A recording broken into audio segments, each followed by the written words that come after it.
Au nom du Père, et du Fils, et du Saint-Esprit, ainsi soit-il.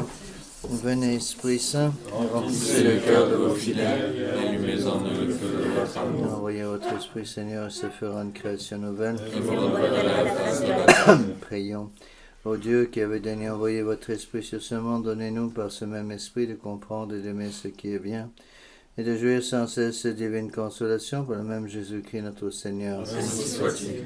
Je vous salue Marie, pleine de grâce, le Seigneur est avec vous. Vous êtes bénie entre toutes les femmes, et Jésus, le fruit de vos entrailles, est béni. Sainte Marie, Mère de Dieu, priez pour nous pauvres pécheurs, maintenant et à l'heure de notre mort, ainsi soit-il. Saint ange gardien, Veillez sur nous. Saint Pédis, Priez pour nous. Saint Joseph, Priez pour nous. Saint Thomas d'Aquin, Priez pour nous. du Père, du Fils et du Saint-Esprit, ainsi soit-il.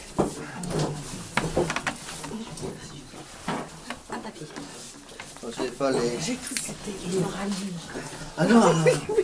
C'est les ralliés. Ah bon, je ne comprenais pas très bien. C'était les ralliés. Bon, vas-y. Pardon. Alors, aujourd'hui, C'est plus de mon ils sont bien excités les élèves aujourd'hui. Bon, aujourd'hui, je vais faire un peu une conférence de synthèse. J'ai appris plusieurs des papiers que j'avais écrits il y a assez longtemps. Donc, n'oubliez pas que ces lettres ont été écrites alors que j'étais membre de la Fraternité Sacerdotale Saint-Pédis. J'écrirai pas les mêmes choses aujourd'hui parce que c'est pas nécessaire dans le milieu célibacantiste. Cependant, je pense qu'il y a toujours quelque chose à prendre. Donc, j'ai repris des choses que j'avais expliquées sur plusieurs... J'ai expliqué les mêmes choses, mais en partant de différents angles, si vous voulez, pour que les gens comprennent bien. En plus de la Fraternité de Saint-Pédis, c'est des choses très importantes à expliquer. Beaucoup de nos fidèles avaient beaucoup de mal à comprendre ces choses-là. Alors, donc, j'ai repris ensemble donc, les lettres 2, 62, 63 et 64. Bon, c'est sur le même sujet. Il y a des choses que vous connaissez déjà, sur lesquelles je vais passer. Mais ce qu'il faut comprendre, j'ai déjà expliqué ça, donc je vais passer assez vite là-dessus, c'est que l'esprit, si vous voulez, du ralliement, c'est l'esprit libéral, tout simplement. Qu'est-ce que c'est que le libéralisme? Le libéralisme, c'est donner les mêmes droits aux vrais et aux faux. C'est-à-dire, essayer de, en gros, dans le monde moderne, un libéral, c'est quelqu'un qui veut à la fois, comme on dit un peu vulgairement, le beurre et l'argent du beurre. Et il veut aller au ciel, mais il veut en même temps avoir une petite place au soleil dans le monde moderne. Et ça, il faut expliquer ça à nos fidèles que c'est pas possible d'avoir les deux choses. Okay. Alors, c'est malheureux à dire, mais on est bien obligé de reconnaître que nos fidèles réguliers ont parfois plus de mal à comprendre cela que les convertis. Parce que les convertis, ils viennent du monde. Donc, il y a certaines choses qu'ils comprennent même plus vite que nous. Alors, prenez la lettre numéro 2, on va commencer par celle-ci. Donc, c'est encore une fois, c'est une conférence qui regroupe les lettres numéro 2, 62, 63 et 64. Donc, vous avez toutes ces lettres pour ceux qui écoutent sur Internet, sous l'onglet conférence de doctrine, lettres doctrinales plutôt. Je pense que la première chose, la plus importante à comprendre, c'est que le ralliement, c'est une tentation sous apparence de bien. Je sais qu'une tentation sous apparence de bien, c'est quelque chose que nos fidèles ont énormément de difficultés à comprendre. En gros, si vous avez une tentation sous apparence de bien, ceux qui ont fait des exercices connaissent bien ces choses-là, parce que c'est une partie importante des exercices, c'est toutes les règles de discernement des esprits de deuxième semaine. Tentation sous apparence de bien, c'est que le démon va utiliser quelque chose de bon pour nous rouler. Et beaucoup de nos fidèles ne voient pas le piège, parce qu'ils disent, j'ai une voix dans ma tête qui me propose de faire quelque chose de bon, donc c'est de Dieu. Ils ne comprennent pas que le démon est un malin et peut vous pousser à faire quelque chose de bien, mais à un mauvais moment, ou de façon qui n'est pas correcte. Le démon est donc suffisamment malin pour rouler un catholique, par exemple en le poussant à faire trop pénitence ou en le poussant à trop prier. On peut se damner en priant trop.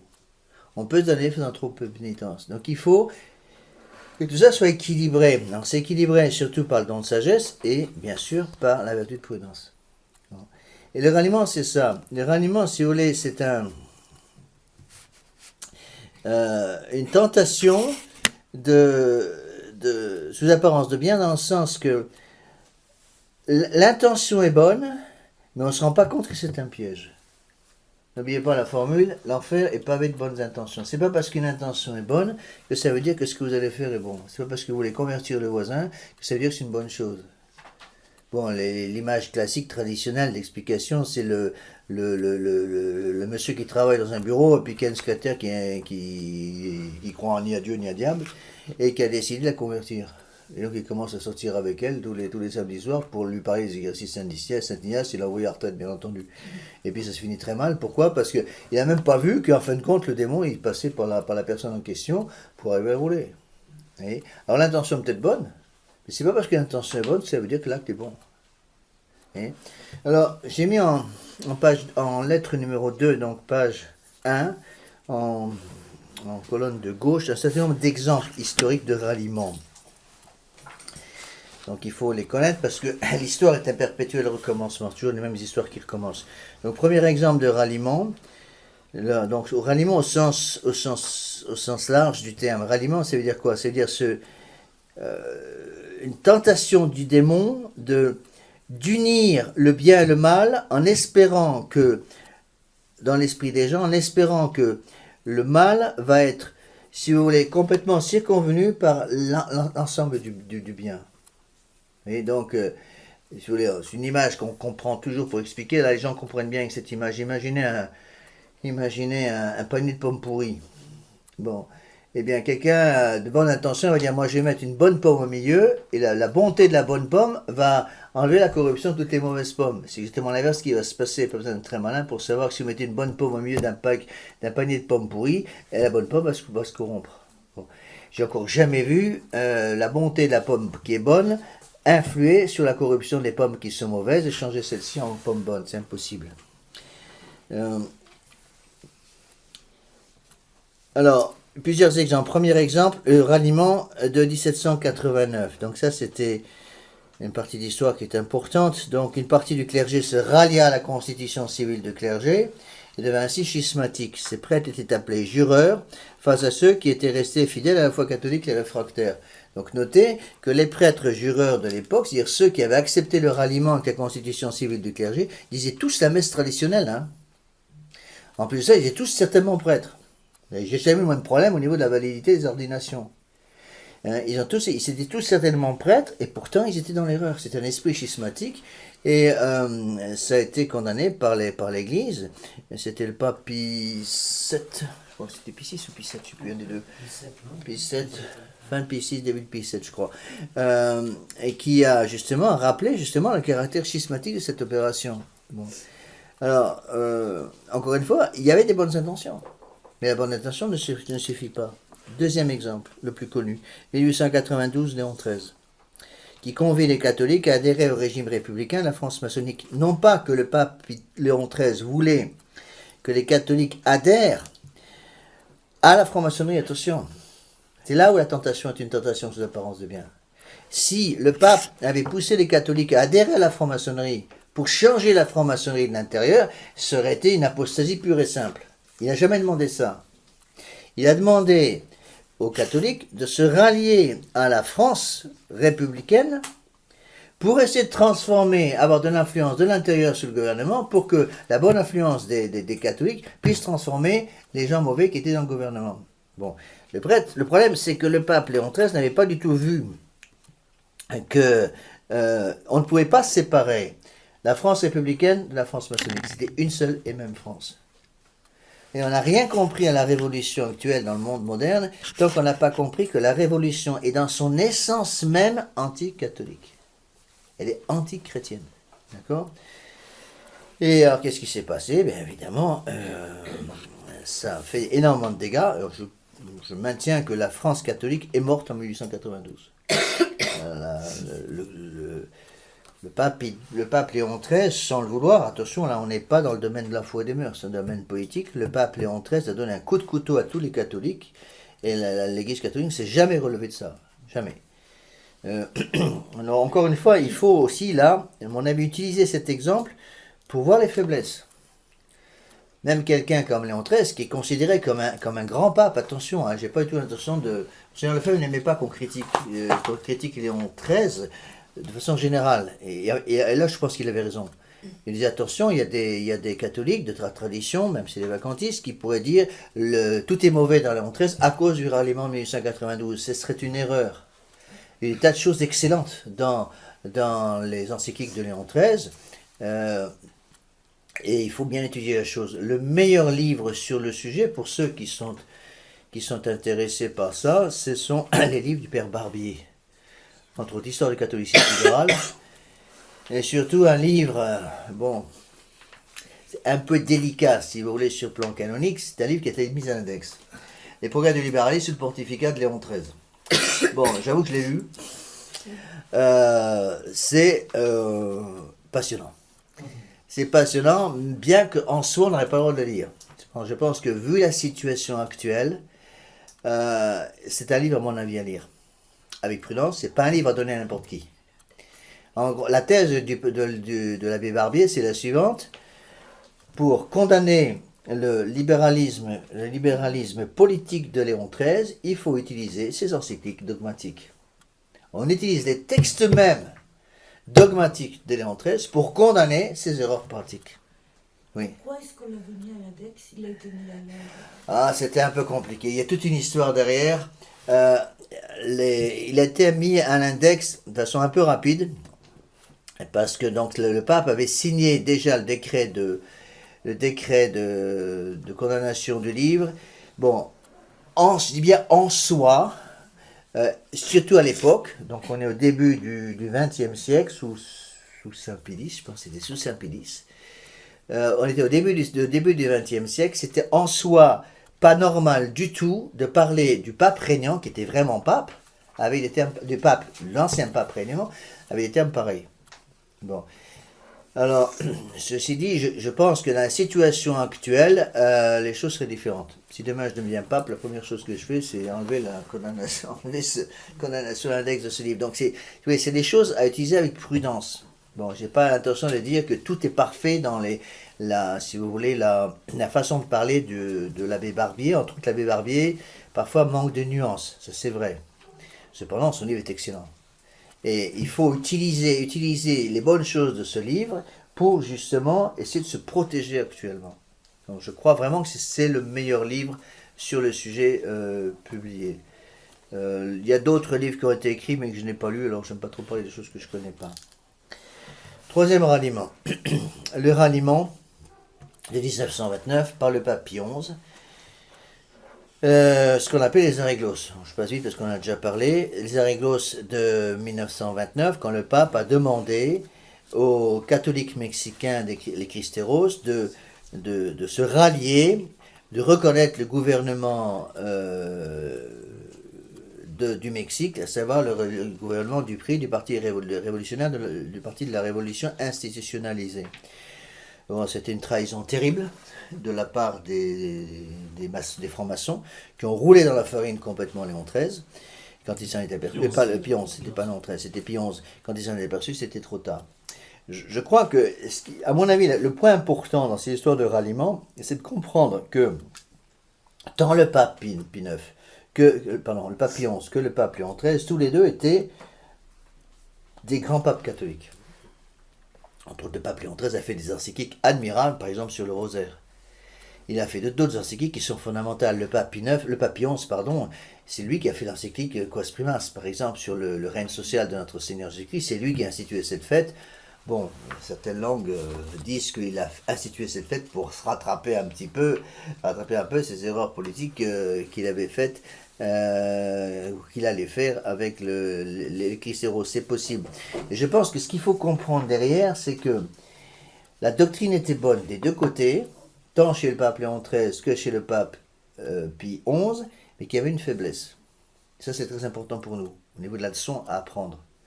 On peut avoir une excellente doctrine, mais si on a certaines faiblesses, le démon va utiliser ces faiblesses. Quelle était la faiblesse de Léon XIII et du pape Pie XI, des deux, du pape Léon XIII et du pape Pie XI? Tous les deux, politiquement, étaient démocrates. Ça leur a coûté très cher. Est-ce que l'Église en tant que telle a condamné la démocratie en tant que telle? Non. La démocratie telle qu'elle est condamnée par l'Église, c'est une démocratie très ciblée. Et la démocratie, c'est le pouvoir du nombre. La démocratie, en tant que pouvoir du nombre, oui, est condamnée par l'Église. Bon. Mais là, il y avait une faiblesse chez ces deux papes et ils ont dû payer la facture. Et donc, c'est très important pour nous d'avoir justement, donc pas simplement la doctrine ne suffit pas, attention. C'est pas parce que vous pouvez connaître toutes les encycliques dogmatiques par cœur, toutes les encycliques des grands papes par cœur. Si vous n'avez pas la vertu de prudence pour savoir les appliquer comme il le faut, eh bien vous pouvez vous faire avoir. C'est ce qui s'est passé avec Léon XIII et avec Pie IX. Bon. Alors, dernier ralliement, donc 30 juin 88, donc Monseigneur Lefebvre, pour conserver la Sainte Messe et le sacerdoce catholique, consacrait 4 évêques sans le demandement de l'Église conciliaire. Le 2 juillet suivant, Jean-Paul II, par son motu proprio Ecclesiae Afflicta, a tenté de rallier à cette même Église conciliaire les catholiques fidèles qui refusaient l'esprit révolutionnaire. Bon. Plusieurs prêtres, ne voyant pas le piège, se rallièrent. Donc la fraternité de Saint-Pierre, du Christ roi, les moines d'Ondor, pour aujourd'hui, il y a une longue liste qu'il faudrait rajouter. Et de même, pour les catholiques fidèles, ce que les jureurs étaient face aux prêtres réfractaires de 1789. Bon, ceci dit, tout en ayant une grande admiration personnelle pour Monseigneur Lefebvre, je pense que Monseigneur Lefebvre s'est fait rouler lui-même. Ce ralliement, ce n'est pas simplement un ralliement de ces fraternités dont il parle, comme la fraternité de Saint-Pierre, du Christ roi, ou la fraternité du Bon Pasteur, etc. C'est aussi, à mon avis, une certaine forme de ralliement chez Monseigneur Lefebvre. Encore une fois, avec la meilleure bonne intention du monde. Bon. La meilleure bonne intention du monde, c'est qu'on part d'une chose qui est vraie, un point qui est vrai, à savoir que le pape est le chef de l'Église, ce qui est vrai, mais on a du mal à l'appliquer dans la vie réelle, de tous les jours. Et c'est ça le problème, c'est qu'il faut à la fois avoir, si vous voulez, une intelligence pratique et une intelligence spéculative. Il faut les deux à la fois. Et c'est rare, je dis bien, c'est pas impossible, mais c'est rare d'avoir des gens qui ont les deux intelligences. J'ai connu des gens qui ont une intelligence spéculative extrêmement fine, qui n'ont pas d'intelligence pratique. L'inverse aussi vrai. Il faut les deux. Et quand on a les deux, on a ce qu'on appelle à ce moment-là l'intention de l'Église, l'esprit d'Église. L'esprit d'Église, c'est ça. Ce dont je vous ai parlé souvent, et Monseigneur Lefebvre nous en parlait aussi souvent, ce qu'on appelle le nez catholique. Le nez catholique, c'est ça. C'est-à-dire, dans certaines situations très, très délicates, arriver à réagir comme l'Église a toujours réagi. Bon. Le problème est le suivant, c'est qu'on se retrouve actuellement dans des situations que l'Église n'a jamais connues auparavant. Jamais. Donc, c'est très facile de dire, il n'y avait qu'à faire ça. Bon. Il y a des choses qui sont claires actuellement, en 2016, qui n'étaient pas du tout en 1965, 69, 70 même. Des choses que maintenant on peut voir clairement. Donc, je pense que dans tout ce domaine du ralliement, il faut avoir les pieds sur la terre, garder la fermeté, mais en même temps, se garder, à mon avis, c'est très important, d'excommunier tous ceux qui ne pensent pas comme nous. Parce qu'il ne faut pas oublier qu'on a en face de nous des gens qui ont pu recevoir des grâces différentes des nôtres, et qui ont eu parfois, qui n'ont pas compris certaines choses. Bon.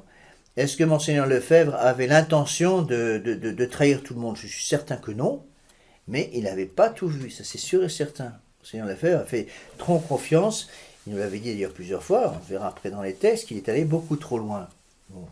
Mais il faut se mettre, si vous voulez, pour comprendre un peu ces choses-là, il faut garder les principes, mais en même temps se mettre à la place de ceux qui ont été formés, si vous voulez, dans une presque adoration, entre guillemets, du pape.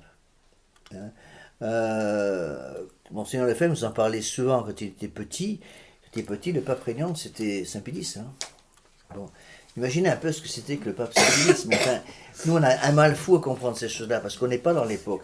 Mais à l'époque, d'être devant, quand un prêtre allait pour une audience auprès du pape Saint Pie X, mais c'était vraiment pratiquement l'audience auprès de la troisième personne de la Sainte Trinité. C'était un peu ça, quoi. C'était quelque chose d'extraordinaire pour eux.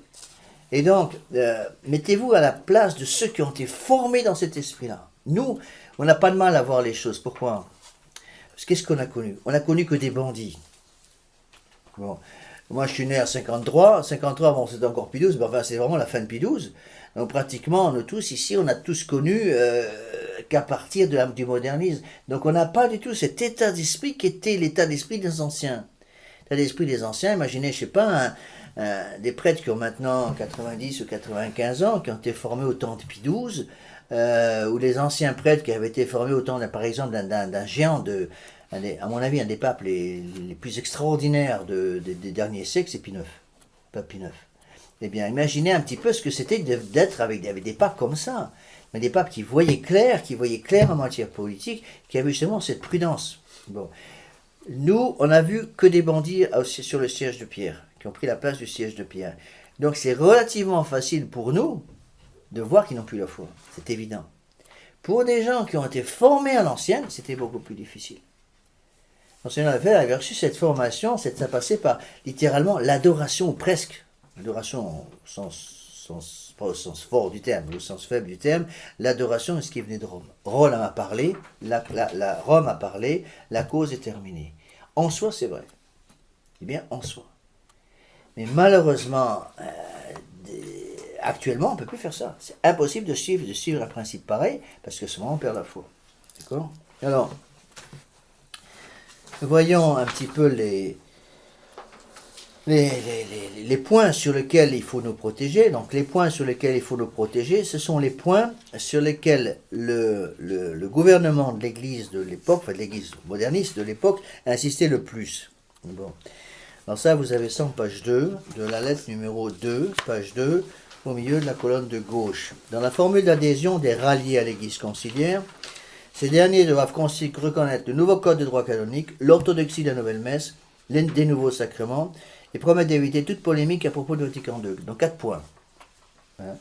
4 points. Donc c'est en page 2 de la lettre numéro 2 au milieu de la colonne de gauche. Donc, ça veut dire quoi? Ça veut dire que pour nous catholiques, puisque nous savons maintenant avec les preuves du temps, que tous ceux qui sont ralliés à ce moment-là avec une grande partie de la fraternité Saint-Pédis, malheureusement, on va avoir sur ces points-là, ce sont sur ces points-là surtout qu'il faut être ferme. Bon, le nouveau code de droit canonique, par exemple. Bon, ça c'est 1983. Quand j'étais ordonné prêtre, en 1979, ce problème ne se posait pas. Pourquoi? Parce qu'on était encore avec le code de droit canonique traditionnel. Moi j'étais formé au séminaire avec le code de droit canonique traditionnel de 1917, qui était préparé par Saint-Pédis et publié par son successeur immédiat qui était Benoît XV. D'accord? Bon, mais le problème s'est posé en 1983. Alors, tant que Monseigneur Lefebvre était là, Monseigneur Lefebvre, même s'il n'était pas toujours très très clair sur ce sujet, nous a quand même demandé de garder le code de droit canonique traditionnel. Actuellement, c'est fini. La nouvelle fraternité Saint-Pédis de Monseigneur Lefebvre, issue du code de droit canonique nouveau. Bon, ça pose des problèmes énormes. Ça, c'est vraiment une tentation sous apparence de bien.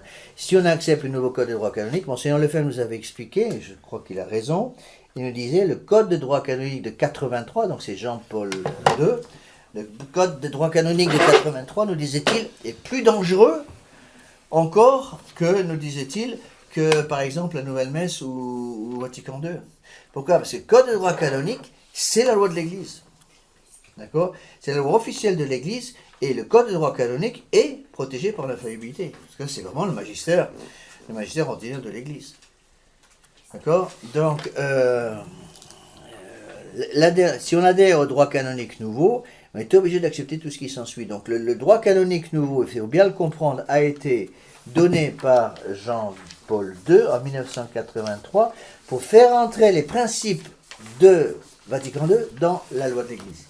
C'est le but. Surtout les 3 grands principes de liberté religieuse, d'écuménisme et de collégialité. Donc, deuxième chose, l'orthodoxie de la nouvelle messe. Il ne s'agit pas simplement, ça encore c'est très important pour nous, il faut se protéger pour éviter de commettre les mêmes erreurs que la fraternité Saint-Pédis. Notre combat, ce n'est pas simplement un combat pour la messe traditionnelle. Attention, c'est aussi un combat contre la nouvelle messe. Parce que ça, j'ai remarqué dans la fraternité Saint-Pédis, c'est un changement terrible à ce niveau-là. Beaucoup de prêtres dans la fraternité Saint-Pédis aujourd'hui se disent « Nous avons la messe traditionnelle, c'est ce que nous voulons. Donc on arrête de se battre, on conserve les acquis. » Attention, il y a un double combat. Il y a un combat positif pour la messe traditionnelle et il y a un combat négatif contre la messe nouvelle. Donc, si on me propose, c'est ce qui s'est passé avec les entre guillemets papes modernistes, c'est ce qui s'est passé. Donc, ils ont attiré le poisson avec la messe traditionnelle, Mais derrière, il y avait une coda venenum, c'est-à-dire que, en fait, il y avait derrière un gros piège. Le gros piège, c'était quoi? C'était de considérer que la messe traditionnelle était simplement une forme extraordinaire. Qui disait forme extraordinaire, ça veut dire reconnaissance de la forme ordinaire. Est-ce que je peux accepter de dire la messe traditionnelle, même en exclusivité? Je ne dis que la messe traditionnelle, mais je dois reconnaître que la nouvelle messe reste la forme ordinaire de la messe dans l'Église catholique. C'est inadmissible. Si on accepte ça, on est mort. Pourquoi? Parce qu'on est pris à notre propre piège. Et c'est ce qui s'est passé dans la fraternité. Ils ont dans la pratique, si vous voulez, pour moi c'est un faux problème. Beaucoup de gens me demandent, est-ce qu'ils ont signé? Est-ce que Monseigneur Follet a signé ou non? Je vais vous choquer en vous disant, je m'en fiche complètement. C'est pas ça qui est important. Je ne sais pas s'il a signé ou non, ça ne me regarde pas. D'ailleurs, en soi, je m'en fiche complètement. Ce qui m'intéresse, c'est l'état d'esprit. Il a l'état d'esprit de quelqu'un qui a déjà signé. Bon, la grande preuve, c'est la déclaration, il n'y a pas longtemps, de François, qui donne l'autorisation auprès de la Fraternité Saint-Pédis d'utiliser la juridiction de l'Église de Vatican II pour pouvoir confesser pendant toute l'année sainte. Ça donne évidemment l'impression que, sous-entendu, avant, il n'avait pas cette autorisation. Comme si toutes les confessions, tous les mariages et tous les sacrements avec une juridiction nécessaire donnée par la fraternité pendant des années auparavant étaient nuls. Hein? Donc, heureusement, j'étais plus dans la fraternité à l'époque. Imaginez un prêtre de la fraternité actuelle qui s'aperçoit que Monseigneur Follet accepte une chose de ce genre. Donc, on accepte, on remercie, parce que c'est ce qui s'est passé. Monseigneur Follet a remercié chaudement le Saint-Père, entre guillemets, d'avoir concédé à la fraternité, dans sa grande bienveillance, la juridiction pour les confessions et pendant toute l'année sainte. Et c'est gravissime. Parce que je pense que toute personne qui avait un peu de bon sens dans la fraternité aurait dû immédiatement écrire à Monseigneur Follet en disant, mais attendez, ça veut dire quoi ça? Vous avez l'air d'insinuer qu'avant, on n'avait pas la juridiction. Or, on l'avait. C'est une juridiction extraordinaire. Mais on avait la juridiction.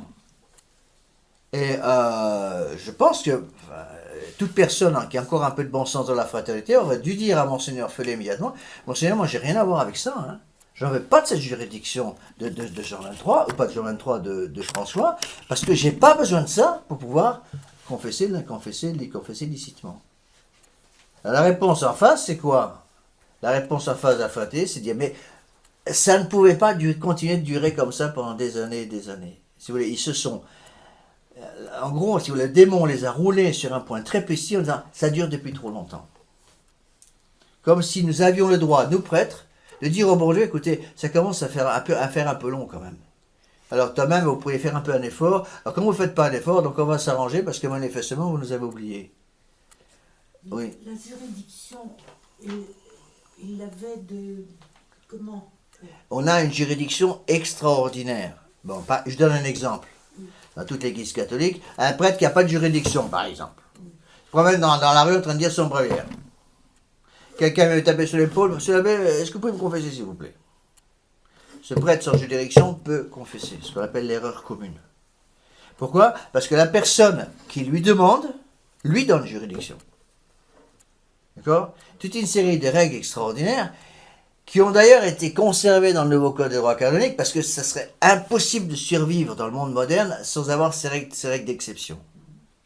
Donc, c'est ce qu'on appelle, on n'a jamais nié que nous n'avions, moi j'ai jamais prétendu avoir une juridiction ordinaire pour les confessions. On a une juridiction extraordinaire à cause de la situation extraordinaire dans laquelle nous sommes. Vous voyez? Donc il ne faudrait pas dire, ce serait faux de dire, on se fiche complètement de Rome, donc on considère qu'on a une juridiction ordinaire. Non, c'est une juridiction extraordinaire. Vous voyez? Et encore une fois, il faut avoir les idées claires. Donc, on ne peut pas accepter, ça c'est une tentation sous l'apparence de bien, alors je vous accorde la messe traditionnelle, je vous accorde l'exclusivité de la messe traditionnelle, c'est-à-dire vous ne serez pas obligé, sous aucune circonstance, de célébrer la messe traditionnelle, la messe nouvelle. Je vous accorde à vous laïcs l'exclusivité de la messe traditionnelle dans le sens que personne ne peut vous obliger à aimer la messe nouvelle, mais vous devez simplement reconnaître que la messe nouvelle, c'est la messe ordinaire de l'Église. Ça, c'est quoi? C'est mettre 2 cuillères d'encens sur un charbon devant un faux Dieu. C'est exactement ça.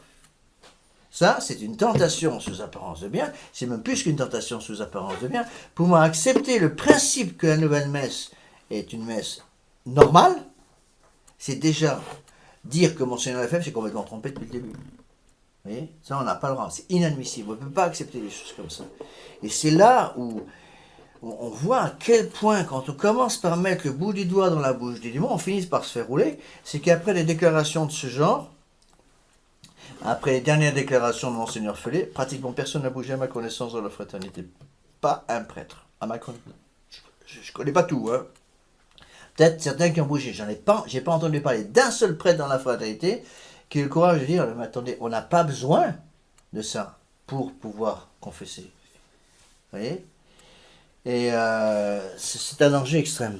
Donc, autre tentation sous apparence de bien, les nouveaux sacrements. Vous voyez? Là, c'est la même chose. Il faut bien comprendre comment le démon travaille. Le démon va vous dire, va dire au prêtre, voilà, vous avez un doute personnel sur la validité des nouveaux rituels de 68, surtout sur l'ordination sacerdotale, la consécration des évêques. Bon, donc on vous autorise l'usage de l'ancien rituel. Donc vous pouvez ordonner vos prêtres pour les évêques avec le rituel 68 et vous pouvez par vous-même continuer d'avoir des évêques ordonnés, consacrés avec le rituel d'avant 68. Donc, rituel d'avant 68 pour l'ordination sacerdotale et pour la consécration épiscopale, pour que vous ayez vraiment pas de problème de conscience avec vos prêtres. Mais vous devez reconnaître que dans l'église officielle, à laquelle vous prétendez appartenir, dans l'église officielle, eh bien, on accepte aussi une collaboration avec des prêtres qui ont une nouvelle ordination sacerdotale, ou qui ont été consacrés par un évêque lui-même consacré avec un nouveau rite. C'est inadmissible. Et si on commence à mettre notre doigt là-dedans, on est mort. Imaginez que j'ai demain un prêtre qui se décide à venir ici un peu m'aider. Je peux espérer que ça va arriver, j'ai 115 ans. Hein. Imaginez qu'il y a un prêtre de pleine bonne volonté, je dirais même de bonne doctrine, qui vienne mais qui était ordonné avec un nouveau rite. Ou qui était ordonné avec le rite traditionnel, mais par un évêque qui lui-même a été consacré avec le rituel de 68. Bon, est-ce que je l'accepte? Oui, je lui prête une chambre, je lui donne une chambre. Il ne peut pas lire une messe ici. Bon, je tolérerais qu'il lise sa messe en privé dans sa chambre, sans servant. Mais pas question qu'il lise une seule messe ici, avant d'avoir été réordonné sous condition. Mais même, pratiquement, sans condition. Mais enfin, au moins sous condition. Vous voyez? Et c'est ça qu'il faut comprendre. C'est sur ces points-là qu'il faut se battre. Vous voyez, les points anciens sont très utiles pour nous. Il faut savoir comment le démon a roulé dans la farine Monseigneur Felet. Comment le démon a roulé dans la farine la fraternité sacerdotale Saint-Pédis, et avec tout ce qui s'ensuit. Il faut reprendre ces points, et pour les meilleurs moyens de connaître les points sur lesquels il faut vraiment faire attention, c'est de prendre les points pour lesquels Vatican II lui-même insistait. Donc, je répète, premier point, le nouveau code de droit canonique. Deuxièmement, l'orthodoxie de la nouvelle messe et de nouveaux sacrements. Troisième point, qu'est-ce qui manque là? Donc, premier point, nouveau code de droit canonique, 1983. L'orthodoxie de la nouvelle messe, ça c'est 1969. L'orthodoxie des nouveaux sacrements, 1968. Et, dernière condition, promettre d'éviter toute polémique à propos de Vatican II. En gros, ça veut dire quoi dans la pratique? Ça veut dire on ne critique pas ceux qui ne pensent pas comme nous. Attendez, quand on touche la foi, elle devait dire quelque chose. Imaginez quelqu'un, c'est une comparaison, imaginez quelqu'un qui sait, voilà, ils ont mis de l'arsenic dans la réserve d'eau potable de la ville du village, du hameau, du gros hameau de Sainte-Croix-du-Mont. Bon. On a mis de l'arsenic dans le château d'eau qui donne de l'eau à tous les habitants de Sainte-Croix-du-Mont. Bon. Imaginez quelqu'un qui se rend compte. On dit, écoutez, voilà, d'accord, c'est vrai, on a mis de l'arsenic. Bon, vous n'êtes donc pas obligé, vous, de boire à l'eau du robinet parce que vous savez que cette eau est empoisonnée. Donc, vous avez un puits à côté, vous prenez votre eau de votre puits et vous êtes bien content parce que vous ne serez pas empoisonné. On vous demande simplement une chose, vous taire. Donc, laissez tous les autres à côté être empoisonnés et vous, au moins, vous sauverez votre famille. Mais c'est déjà une faute grave. Pourquoi? C'est une coopération. C'est une coopération active à la destruction des âmes des autres. D'accord? Donc dans ce cas-là, une personne qui accepterait une chose de ce genre, eh bien c'est déjà un assassin. Oui, donc qu'est-ce qu'on demande actuellement à la fraternité? Écoutez, voilà, on vous donne toutes les possibilités possibles, imaginables pour célébrer la messe traditionnelle. Vous pouvez suivre l'enseignement traditionnel de l'Église surtout. On vous demande simplement une chose, arrêtez de critiquer Vatican II et tout ce qui suit Vatican II. Vous devez vous taire. Mais on est exactement dans le même cas. On a en face de nous des bandits qui veulent tout casser, et qu'est-ce qu'on vous demande? C'est inadmissible. D'accord? Oui. Alors, ce qu'il faut bien comprendre, ce que Monseigneur Lefebvre nous a dit bien souvent, c'est que c'est pas simplement le code de droit canonique, la nouvelle messe, les nouveaux sacrements Vatican II, c'est tout ce qui tourne autour. Parce que à ces nouvelles choses va correspondre une nouvelle façon de penser, un nouveau catéchisme. Vous voyez, par exemple, là, on pourrait rajouter le catéchisme de 1980, c'était quoi? C'était 83, non? 83, le catéchisme de Jean-Paul II, c'est 83, je crois. 1983. Bon, nouveau catéchisme de Saint-Pédis, de Jean-Paul II, est inadmissible aussi. C'est-à-dire, même chez l'abbé, dans ce catéchisme, il y a 95% de bons. Mais qu'est-ce qui est plus dangereux? Un catéchisme qui a 95% de mauvais, un catéchisme qui a 95% de bons? Bien évidemment. Celui qui est plus dangereux, c'est celui qui a 95% de bons. Parce que justement, il est difficile de voir l'erreur là-dedans. Si un catéchisme s'est présenté ouvertement, imaginez que le catéchisme disait en première lettre, nous ne croyons plus à la divinité de notre Seigneur Jésus-Christ, en première page. Bon, c'est clair, merci, on a passé, on met ça avec les hérétiques de tout poil. D'accord? Mais imaginez un catéchisme qui dit au contraire, nous croyons à la divinité de notre Seigneur Jésus-Christ, mais, 3 petits points, et dans la pratique, on fait tout le contraire. Parce que je suis persuadé, vous me direz si je me trompe, que si on demandait à François, croyez-vous à la divinité de notre Seigneur Jésus-Christ? Je pense qu'il répondrait oui. Le problème, c'est que pour lui, c'est notre Seigneur Jésus-Christ, il passe par toutes les religions. Donc, si on lui demande, est-ce que vous pensez que notre Seigneur Jésus-Christ est Dieu? Il va répondre sans doute oui. Maintenant, si vous dites, est-ce que vous acceptez le dogme de la foi catholique? Hors de l'Église catholique, il n'y a pas de salut. Alors là, vous allez voir faire un bon 3 mètres. Pourquoi? Là, il n'est pas d'accord. Pourquoi? Parce que pour eux, et pour lui, et pour tous ceux qui le suivent, c'est la même religion avec tout le monde. Rappelez-vous, ces vœux pour l'année nouvelle qui sont purement... C'est de l'hérésie pure et simple. De laisser croire qu'on peut se sauver dans toutes les religions. D'accord? Alors, on passe, parce que je prends uniquement les parties importantes, c'est des résumés, ces choses qu'on a déjà expliquées. Prenez en page 3.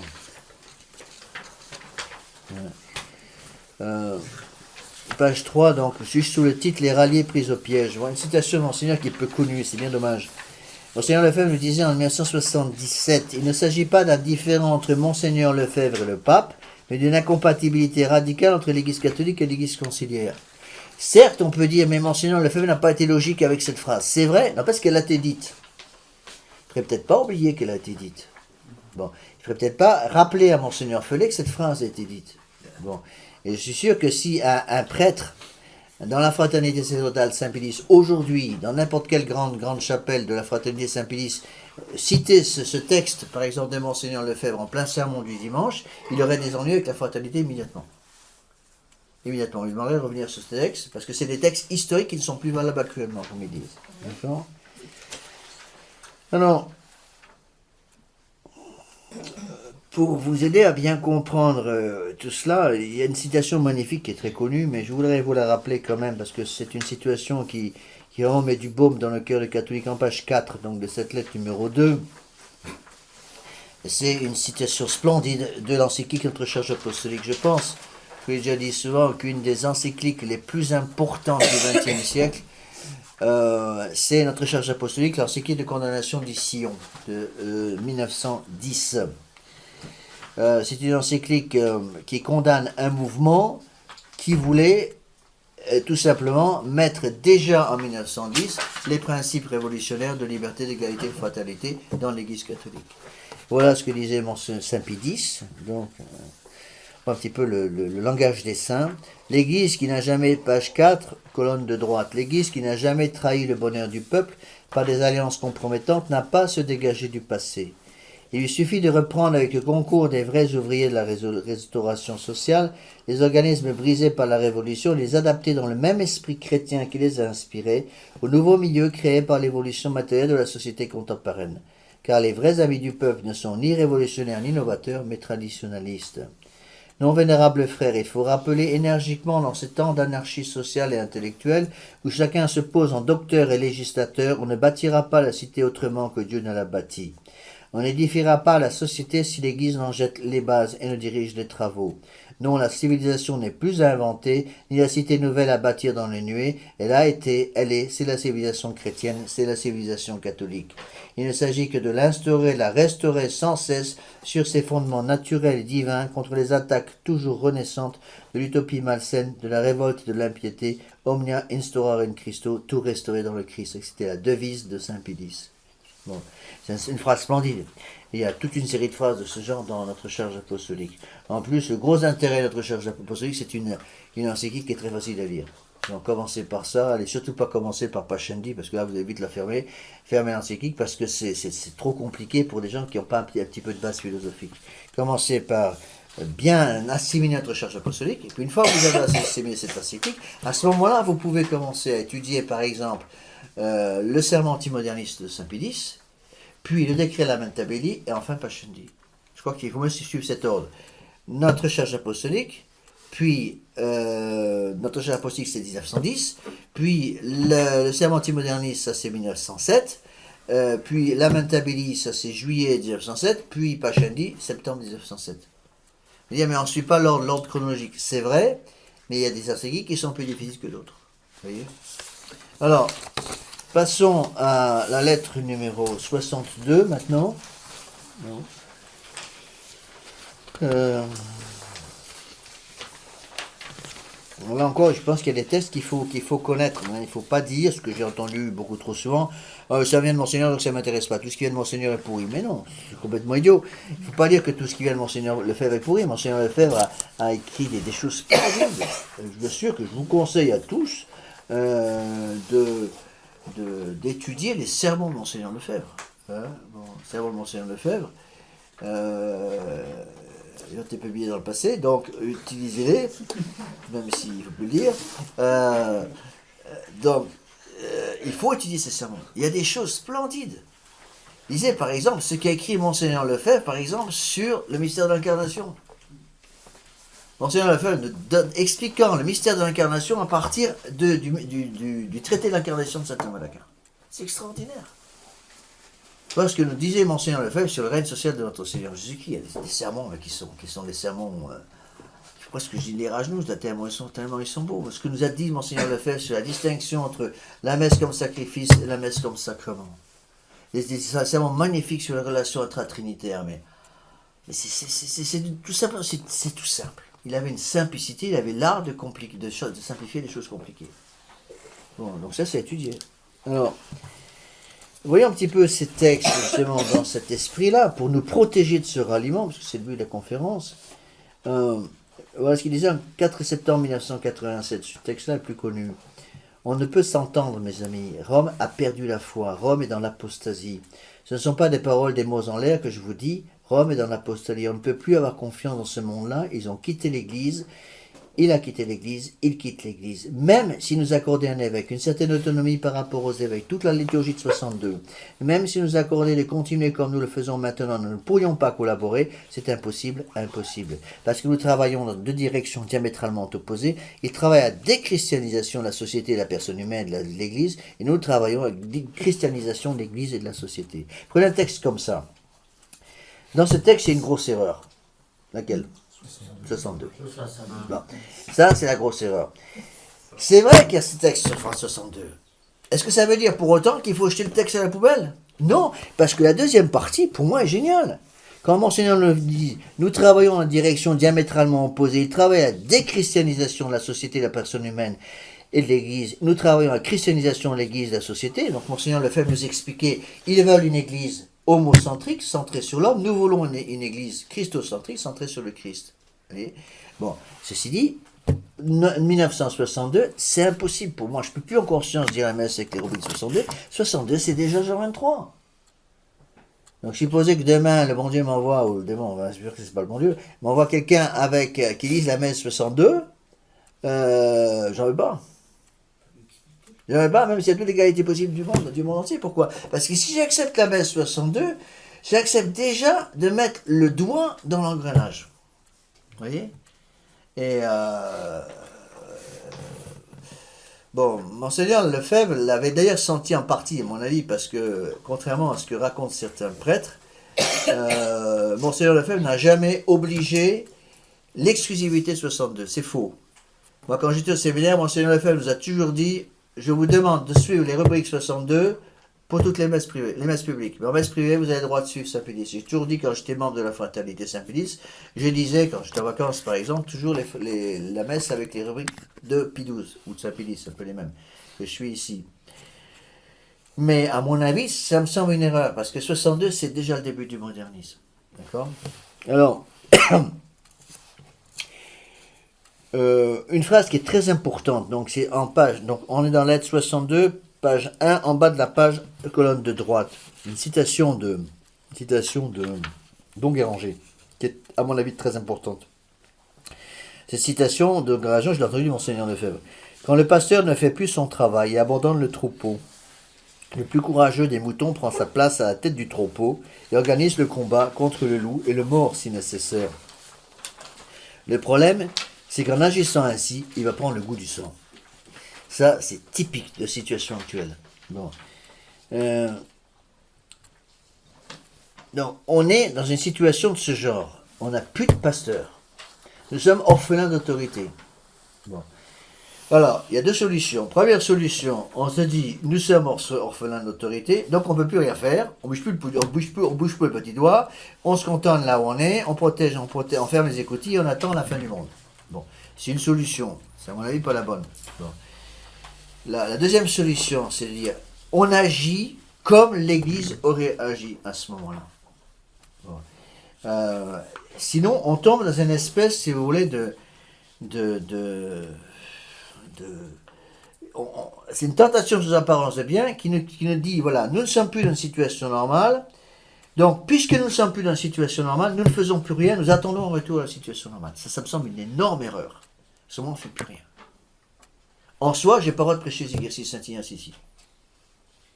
Pour prêcher l'exercice Saint-Ignace ici, pour ouvrir une maison religieuse dans l'église catholique et prêcher l'exercice Saint-Ignace de Loyola, dans l'église en ordre, on commençait par demander l'accord de l'évêque, c'est évident.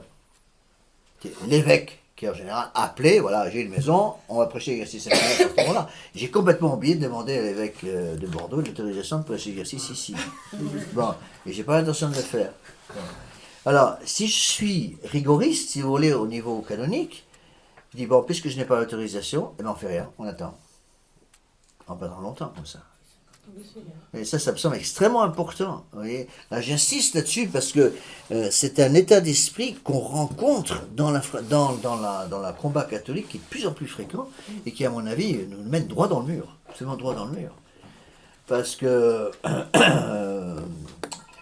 ceux qui disent, par exemple, c'est des gens pour lesquels j'ai du respect, mon cher confrère qui habite à quelques kilomètres d'ici, c'est ce qu'il dit un peu. Il dit, mais il faut absolument, impérativement, travailler exclusivement avec des évêques qui ont reçu leur apostolat d'une ligne directe de Pie XII et même de Jean 23 pour lui. Bon. Question que je me pose, qu'est-ce qui va se passer dans la tête de ce prêtre le jour où le dernier prêtre, le dernier évêque, consacré sous Pie XII ou Jean 23, va passer l'arme à gauche? J'en sais rien. Mais s'il est logique avec lui-même, il va être obligé d'en conclure, c'est la fin de l'Église. Il n'y a plus qu'une seule solution, si on me bat dans la tête tous. Je ne suis pas d'accord avec la conclusion. Vous voyez? Je ne suis pas d'accord du tout avec la conclusion. Il faut, à mon avis, on utilise le code de droit canonique, on fait les choses comme ça se faisait avant, en priant pour que le bon Dieu nous envoie un vrai pape. Je refuse catégoriquement de faire ça, si vous voulez, de pratiquer cette technique de combat, qui en est une, mais qui n'est pas la mienne du tout, à savoir de fermer les écoutilles et protéger les fidèles. Ça, c'est ce que voudraient beaucoup de gens. Donc, voilà, on a un petit troupeau, c'est nous, on est les meilleurs, on est les plus beaux, on est les purs qui se purifient parmi des purs de plus en plus purs, c'est nous les meilleurs. Voilà. Voilà. Et le rôle du prêtre, on ferme tout, et surtout, impossible de mettre le nez dehors, parce que vous allez vous faire contaminer par tous les méchants qui sont dehors, donc on reste comme ça, impossible. Voilà. Et on fait rentrer personne, bien sûr, parce qu'on va se faire contaminer par les gens qui arrivent de l'intérieur, qui arrivent de l'extérieur. C'est à mon avis une ânerie de première. D'abord, c'est anti-apostolique au possible. Ensuite, c'est la meilleure façon pour qu'on perde tout le monde. Parce que les jeunes, ils piaffent, et puis ils n'ont qu'une seule chose, qu'une seule idée, c'est d'aller voir l'autre côté de la barrière, ce qui se passe dehors. À mon avis, il faut beaucoup mieux former nos fidèles, en disant, voilà, attention, on est dans un monde terrible, donc voyez un petit peu ce qui se passe dehors, vous allez être bientôt obligé de mettre le nez dehors pour votre vie professionnelle, pour certaines obligations que vous ne pouvez pas éviter. Donc, on ouvre les portes, en protégeant nos fidèles pour qu'ils ne sortent pas, s'ils doivent sortir dans le monde, qu'ils y reviennent bien vite, mais en même temps, on ouvre les fidèles pour permettre l'arrivée parmi nos fidèles de sang frais, de sang nouveau, de gens qui n'ont peut-être pas la foi catholique, qui ont peut-être abandonné la foi catholique, mais qui, avec la grâce du bon Dieu, veulent retrouver la foi catholique ici, et qui viennent ici nous voir, justement, parce qu'ils veulent retrouver la foi catholique. S'ils l'ont perdue, ou la trouver s'ils ne l'ont jamais eue. Et moi, je me réjouis à chaque fois. On a ici le cas de Erwan et Laetitia. Je suis vraiment réjoui de voir justement des gens non catholiques qui viennent ici pour trouver la foi catholique. Ça, c'est très important. Donc ça, je refuse catégoriquement cet état d'esprit qui consiste à dire on se protège, il ne faut surtout pas faire d'apostolat. Notre Seigneur Jésus-Christ, il n'a jamais prêché comme ça. Il a dit aux apôtres, il n'a jamais dit aux apôtres, voilà, je m'en vais, je remonte au ciel, voilà, on a 100 ou 200 ou 300 ou 2000 ou 10 000, je ne sais pas, disciples, et un mis notre Seigneur Jésus-Christ en Palestine, vous gardez ça, voilà. Voilà. On est les meilleurs, c'est nous, hors de l'église catholique, pas de salut. Mais non. Qu'est-ce qu'il a dit à Saint Paul et aux apôtres? Allez, baptisez, prêchez. Allez, baptiser, prêcher. Et même au début, ils n'ont pas compris. Hein. Quand Saint Paul a commencé à vouloir aller prêcher l'évangile aux Grecs, ça a chauffé. Hein, parce que beaucoup de gens ne comprenaient pas. C'était scandalisé par ça. Vous voyez, c'est pas du tout l'esprit de l'Église. Alors, ceci dit, il faut en même temps avoir du bon sens. Donc là, il y a des textes intéressants, page 2. Donc on est sur la lettre numéro 62, page 2. En bas de la colonne de droite.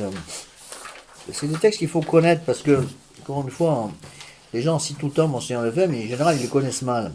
Parce que nous disait Monseigneur en 85, et il est mort, je vous rappelle, en 91. Nous conseillons aux fidèles de ne pas assister aux messes célébrées par ces prêtres qui ont abandonné le combat contre les nouvelles messes. Il y a une grave obligation pour tout prêtre voulant demeurer catholique de rejeter cette église conciliaire pour aussi longtemps qu'elle ne revient pas à la tradition et au magistère de l'église et de la foi catholique. À mon avis, on peut appliquer ce prêtre à la situation actuelle pour la nôtre. On peut rajouter un mot. Nous conseillons aux fidèles de ne pas assister aux messes célébrées, aux messes traditionnelles célébrées par des prêtres unakum. Vous voyez, parce qu'ils ont abandonné le combat contre la nouvelle messe. Mais c'est pas simplement la messe, c'est tout ce qui tourne autour. Et donc, en conscience devant Dieu, je ne peux pas conseiller à des catholiques, ou par exemple des nouveaux catholiques, d'assister à des messes unakum. Cependant, je ne vais pas les excommunier s'ils le font. Vous voyez la différence? C'est à mon avis très important d'avoir cet esprit apostolique.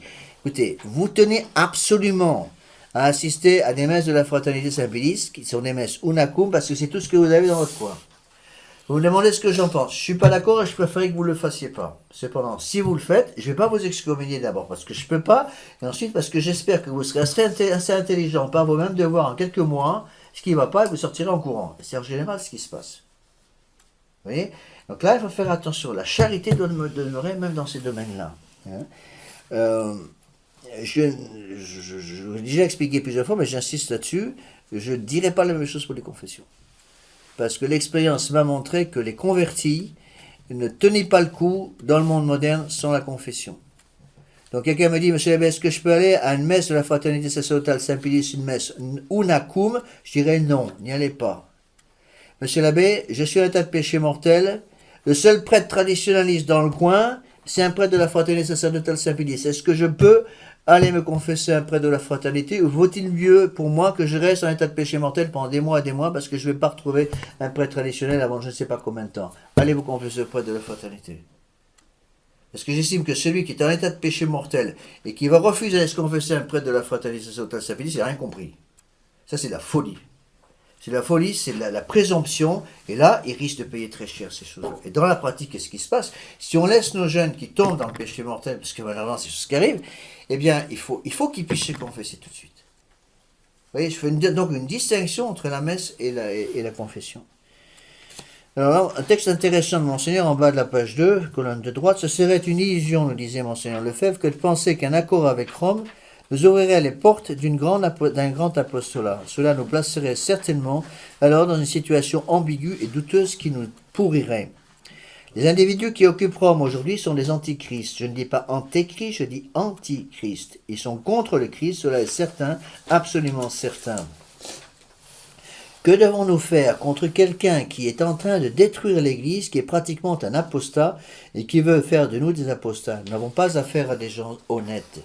Il n'œuvre pas pour le salut des âmes, il travaille pour la gloire humaine de l'Église dans le monde, simplement pour sa gloire humaine. Je suis intimement convaincu que nous ne savons que la moitié de ce qui se passe à Rome. Si nous sommes déjà scandalisés par cette moitié que nous voyons, n'oublions pas qu'il y a une autre moitié qu'on ne voit pas. Si nous savions tout, nous serions terrifiés. Nous avons vraiment affaire à une incroyable mafia. Notez qu'il disait ça en 87. Hein. Bon. Alors, il y a d'autres choses, vous voyez, à mon avis, dans les textes de Monseigneur Lefebvre, des choses qui sont belles, qui sont bonnes, et qu'on a le droit d'utiliser. Je ne suis pas du tout d'accord, encore une fois, avec ceux qui veulent envoyer promener le bébé avec l'eau du bain. Hein, comme on dit vulgairement. Donc, voilà ce que disait encore Monseigneur, donc, page 3 de la lettre numéro 62, au milieu de la colonne de gauche. Il y en a qui veulent toujours regarder l'autre côté de la barrière. Ils ne regardent pas leurs amis de leur côté. Ceux qui se battent sur le champ de bataille même, ils regardent toujours plus ou moins vers les ennemis. Peut-être que des contacts pourraient être établis pour les ramener à la tradition, pour les convertir. Cela serait un bon écuménisme. Et de donner l'impression que l'on a presque des regrets, que l'on pourrait bien après tout parler avec eux, pourquoi pas, cela n'est pas possible. Ce sont eux les libéraux qui ont rendu possible la révolution, car ils ont ouvert leurs bras à ceux qui ne partageaient pas leurs principes. Si j'étais allé à Rome, en continuant les accords que nous avions signés et en les appliquant, j'aurais provoqué notre propre destruction. Si je vis encore un peu, et en supposant que Rome dans le futur nous appelle, nous demandant d'aller les voir, alors cette fois-ci ce sera moi qui poserai mes conditions. Je n'accepterai plus de me trouver dans cette situation dans laquelle nous étions pendant les discussions antérieures. C'est fini. Je placerai la question sur le terrain doctrinal. Êtes-vous d'accord avec les grandes encycliques de tous les papes qui vous ont précédé, d'avant Pie XII, jusqu'à Pie XII inclus? Êtes-vous pour le règne social de notre Seigneur Jésus-Christ? Si vous n'acceptez pas la doctrine de vos prédécesseurs, alors toute conversation est une perte de temps. Tant que vous n'acceptez pas de réformer le Concile Vatican II selon les doctrines des papes qui vous ont précédé, il n'y a aucun dialogue possible. C'est une perte de temps. Ne nous opposons pas sur des petites choses. Cela ne consiste pas à nous dire, vous pouvez dire la messe ancienne, mais vous devez accepter ceci. Non, la raison de notre opposition, c'est la doctrine. Et je pense que c'est des textes qui sont très forts et qu'il faut à mon avis continuer. Et la question qu'il faudrait que les catholiques et les membres de la fraternité posent à Monseigneur Lefebvre, c'est évidemment, est-ce que vous ignorez un texte comme ça aujourd'hui? C'est évident que non. C'est bien la raison pour laquelle Monseigneur Feuille ne veut plus que les anciens textes de Monseigneur, tels que ceux-là, soient publiés. Vous voyez, il y a encore d'autres textes qui sont très, très, très beaux. Je pense, juste en dessous, donc page 3, en bas de la colonne de droite, je pense que ce qui a contribué à en perdre temps a été cette préoccupation de rester ouvert à tous ceux qui ne sont pas avec nous, qui pourraient aussi bénéficier de la liturgie traditionnelle. Ils ont été contaminés par le milieu dans lequel ils œuvraient. Et tout d'un coup, ils abandonnèrent le vrai combat pour se joindre à ceux qui détruisent tout, sous le prétexte qu'on leur avait octroyé quelques privilèges. C'est inadmissible. On ne va pas seulement à la messe, on est pris par tout un environnement. Nos vrais fidèles, qui avaient compris le problème et qui nous avaient si bien aidés à maintenir la ligne droite et ferme de la tradition de la foi, avaient peur de me voir aller à Rome pour ces discussions. Ils m'ont dit que c'était dangereux, que j'ai perdu mon temps. En vérité, je suis allé plus loin que je n'aurais dû. Oui, je crois que ça, c'est des choses très importantes parce que on m'a beaucoup reproché, j'ai eu des gens qui m'ont reproché vertement, en disant, mais vous, j'ai des problèmes sérieux, des discussions vraiment très fortes avec des confrères, non monacômes, qui me disaient, vous êtes fous d'accepter autant de non-catholiques dans les retraites. Et je répondais toujours, j'accepte n'importe qui veut venir ici, qui cherche le vrai. Tout ce que je demande, c'est qu'il cherche le vrai. Bon. En acceptant les non-catholiques, je mets en aucun cas ma foi sous le boisseau. Je change rien à la doctrine. D'ailleurs, je change rien à la façon de prêcher, même si je faisais l'exercice à une vingtaine de non-catholiques, je ne changerais rien à la façon de prêcher. La seule façon, c'est que j'expliquerai davantage certains points qui sont connus dans les milieux traditionnels, qui risquent de ne pas être compris de la même façon dans les milieux païens. Donc j'expliquerai davantage certaines choses, c'est tout. Mais je ne mets en aucun cas ma foi sur le boisseau, et donc je prends aucun risque de ce côté-là. Et en fait, l'expérience montre qu'en fait, il y a de plus en plus de non-catholiques. Dernière retraite, il y avait 19 personnes ici, dont 5 non-catholiques, et sur ces 5 non-catholiques, il y en a 3 qui sont catholiques aujourd'hui, qui sont devant moi. Bon, et il faut remercier le bon Dieu, Deo gratias. Bon, et les autres, ils se préparent aussi, vous voyez. Alors,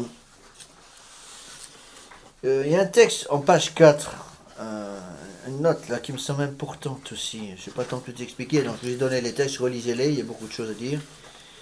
Le danger qui faisait le plus peur à Monseigneur Lefebvre pour nos fidèles est celui de l'indifférentisme. Et ça, c'est tout à fait ça. L'indifférentisme, c'est de se dire, bon, ben, finalement, ben, on baisse la barre de telle façon à pouvoir accepter un peu n'importe qui dans la maison. Non. Il faut garder la barre très haut. Et j'ai remarqué que plus on garde la barre haut, plus on est exigeant, en fin de compte, plus les gens non catholiques viennent ici, parce que justement, ils savent qu'ils vont avoir en face d'eux des gens qui vont leur donner ce que la foi catholique a toujours prêché. Alors, on passe à la lettre numéro 63. Je m'excuse d'aller un peu vite, mais bon, j'aurais pu faire plusieurs conférences, mais j'ai préféré tout grouper en une seule conférence parce que c'est un peu les mêmes textes qui se recoupent. Alors, le libéralisme, si vous voulez, a pris le pouvoir à Rome, c'est clair et net, depuis la mort du pape Pie XII en 1958. Donc il y a eu, on le voit très bien avec tous les gens qui ont volé le pouvoir pontifical, donc Jean XXIII, Paul VI, Jean-Paul II, Benoît XVI et François. Alors là, encore une fois, je voudrais que les choses soient claires. À mon avis, il y a une erreur qui est très fréquente chez nos fidèles. Les gens parlent beaucoup, par exemple, des imbécilités de François. Alors là, vous pouvez écrire des bouquins sur le sujet. Et ils considèrent que François atteint le fond du gouffre. Mais à mon avis, le plus dangereux, c'est pas François, c'est le premier, c'est Jean XXIII. Et je crois qu'il faut bien que nos fidèles comprennent ça. Le plus dangereux de tous les faux papes depuis 1958, mort du pape Pie XII, c'est Jean XXIII. Jean XXIII a ouvert toutes les portes. Et c'est pour ça qu'à mon avis, de vouloir actuellement suivre la liturgie de Jean XXIII et de considérer que Jean XXIII est encore pape, donc on accepte encore ce qui est enseigné par Jean XXIII, c'est à mon avis littéralement un suicide intellectuel et un suicide spirituel. Hein. Et Jean XXIII a une énorme responsabilité parce qu'il a ouvert les portes de l'Église. Alors là, il y a un texte de Saint Pie X qui est important en bas de la page lettre 63, page 1, en bas de la colonne de gauche. Dans le texte. Donc c'est son encyclique E Supremo Apostolatus, 1903. Nous éprouvions une sorte de terreur à considérer les conditions funestes de l'humanité à l'heure présente. Peut-on ignorer la maladie si profonde et si grave qui travaille en ce moment bien plus que par le passé la société humaine et qui, s'aggravant de jour en jour et la rongeant jusqu'aux moelles, l'entraîne à sa ruine. Cette maladie, vénérable frère, vous la connaissez, c'est à l'égard de Dieu l'abandon et l'apostasie. Donc c'est là où il faut absolument tenir coûte que coûte sur l'intégralité des dogmes de la foi catholique. Alors, c'est certain, si vous voulez, qu'il y a un certain danger à travailler avec des gens non catholiques. Tout dépend de l'intention qu'on a. Si on travaille avec des gens non catholiques dans la mesure où on aide ces gens non catholiques à trouver la vérité catholique, on ne change absolument rien à la doctrine, on leur indique la barre est là et je ne peux pas la descendre. Il faut monter là-haut. Bon, il y en a qui vont monter et il y en a qui ne vont pas passer la barre. Ça, c'est deux choses différentes. Mais on ne change rien à la doctrine. D'accord ? Pourquoi ? Ici, il y a des textes de Monseigneur qui sont, à mon avis, importants. en page 2, donc de cette lettre numéro 63, le combat pour la foi est-il gagné? Nous ne pouvons pas travailler, même pendant une courte période de temps, avec des gens contaminés sans être longuement, mais sûrement contaminés nous-mêmes. Donc là, il faut faire une distinction. Bon, il y a des gens avec lesquels travailler représente un danger. Bon, si on se rend compte qu'il y a un danger pour notre foi, il faut couper, je suis entièrement d'accord. Bon, mais quand j'accepte ici aux retraites, par exemple, des non-catholiques qui cherchent le vrai, il n'y a aucun danger pour ma foi. Au contraire, ça stimule pour justement donner l'interprétation de l'Église. Hein. Alors, qu'est-ce que cherche à faire Rome? Rome est de plus en plus fraternise. Donc c'est page 2, en bas de la page 2, colonne de droite. Il est évident que Rome essaie de diviser nos forces pour conquérir. C'est la grande règle de la Révolution, diviser pour régner. Nous assistons à une multiplication, non par addition, mais par division. L'esprit combatif a presque totalement disparu, les soldats ne protègent plus le pays. Quand un homme qui aimait la vérité cesse de l'aimer, il ne va pas annoncer qu'il a abandonné son poste. Il commence à ne plus haïr le mal avec la même vigueur. Je crois que c'est Ernest Hello qui disait ça. Donc, un des signes du libéralisme, c'est est-ce que cette personne antilibérale a encore la haine de l'erreur? Bon. Et je crois que c'est quelque chose de très très important. Vous voyez alors, haïr le mal, oui. Haïr le péché, oui. Haïr le pécheur, non. C'est là une distinction très importante à faire. Malheur au prêtre qui a la haine du pécheur. Vous voyez? Mettre le péché dehors, oui. Mettre le péché dehors, oui. Mettre le pécheur dehors, non. Parce qu'il faut donner toute chance au pécheur pour qu'il puisse se convertir. Allez, ce qui si vous voulez, me fait le plus peur dans les milieux de la tradition, c'est les vacantistes. C'est pas du tout l'esprit libéral, parce que je pense pas qu'il y ait beaucoup de risques dans les milieux de ces vacantistes, sauf sur un point très précis, dont je vous ai déjà parlé, je crois, la dernière fois, à savoir le problème d'annulation de mariage, qui commence maintenant à pointer le bout de son nez. Dans les milieux de la tradition, c'est les vacantistes aussi, des gens qui seraient tentés de considérer que on peut se faire annuler un mariage catholique par l'église de Vatican II, puis après revenir avec une nouvelle femme, un nouveau mari dans l'église, ça n'a pas question. Mais à mon avis, l'esprit le plus grave qui peut faire un dégât énorme, c'est l'esprit janséniste. L'esprit janséniste, n'oubliez pas que jansénisme, c'est ce que saint François de Sales appelait l'hérésie de glace. L'hérésie de glace, c'est ça. C'est un esprit janséniste, un esprit qui est un esprit une espèce de renfrognement, en quelque sorte, spirituel. On a un peu l'impression que si on n'a pas une tête de bulldog, quelque chose qui ne va pas en nous. En gros, c'est ça l'esprit janséniste. Vous voyez? Eh bien, c'est presque, il y a certaines personnes, vous avez souri à un hérétique. Ah bon? C'est possible. Et alors? C'est un péché grave de sourire à un hérétique? Donc ça veut dire que vous êtes d'accord avec l'hérésie? Mais pas du tout. J'ai souri à un hérétique. Il y a un monsieur qui vient ici, qui est un je sais pas trop quoi, qui est n'importe quoi, qui n'est pas catholique, qui a peut-être 10 hérésies dans son intelligence. Il vient faire la retraite, je l'accueille avec un grand sourire. Et puis c'est tout. Bon, ça veut pas dire que je suis d'accord avec lui. Lui, j'ai allé acheter du vin, par exemple, pour la communauté, surtout pour les repas de l'enfant prodigue pour les retraites. Je suis allé acheter du vin à côté, au château des Noyers, à côté, publicité gratuite, c'est un bon vin qui est pas cher. Bon, et un bon Sainte-Croix du Mont. Et puis j'ai dit au gars, là, monsieur le propriétaire, mais venez voir un peu les travaux. Oui, j'ai vu les travaux, venez voir. Ah oui, je ne sais pas m'arrêter, mais venez. On a amené, on a commencé à discuter. Bon, ça ne veut pas dire que je suis d'accord avec tout ce qu'il me dit. Ça veut dire que je suis d'accord avec le fait qu'il s'est peut-être pas confessé depuis pas mal d'années. Bon, ça c'est autre chose. Mais la charité, la gentillesse, je dirais, du contact humain, c'est pas un péché. Au contraire, il faut surtout pas que nos chapelles deviennent des espèces de clans, d'esprit sectaire, où on n'ouvre plus du tout la porte aux étrangers. Moi, j'avoue que quand on commencera à avoir la messe le matin ici, bon, ça va, j'espère, arriver rapidement, dès que nos chers travailleurs et ouvriers spécialisés auront terminé le travail. Il paraît que ça sera avant Pâques, qu'ils me disent. Ouais, mais c'est que Pâques est très, très tôt cette année, alors c'est difficile.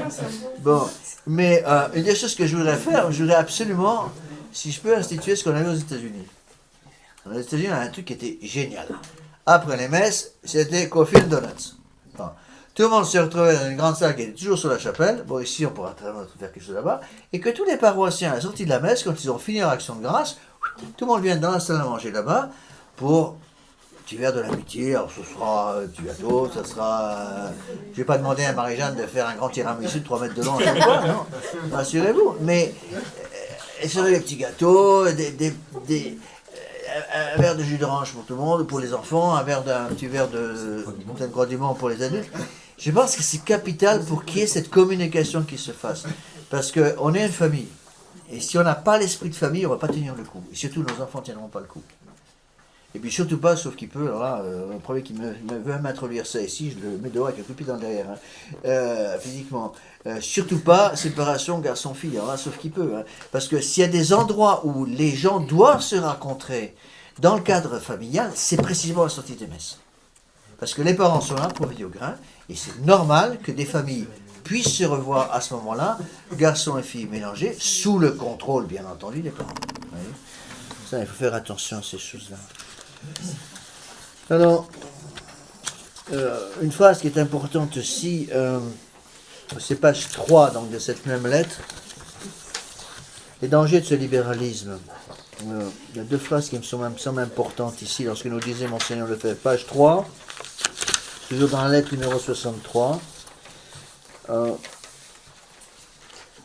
est bien obligé, c'est en dessous du titre, les dangers de ce libéralisme. On est bien obligé de constater qu'un compromis dans l'intelligence conduit inévitablement à un compromis moral dans la volonté. Après avoir accepté de céder sur ce qui sont considérés comme points secondaires de doctrine, l'âme s'habitue à céder sur ce qui est maintenant considéré comme point secondaire de la morale. Donc, il faut maintenir morale et doctrine. Pas simplement la doctrine, mais maintenir aussi la morale. La morale et la doctrine travaillent ensemble. Donc, et ça, on le sent très très bien dans la fraternité Saint-Pédis actuellement. Ils ont commencé à céder maintenant au niveau de la doctrine. Je veux dire pas au niveau de la doctrine directement, mais indirectement oui, et ça se voit au niveau du fait qu'ils ont cédé sur la morale. Ils commencent à céder de plus en plus sur la morale. Vous voyez, ça se voit par exemple, des tas de gens qui étaient dans la fraternité me disent, Monsieur l'abbé, on le voit, c'est affolant, le changement par exemple vestimentaire dans les tenues à la chapelle.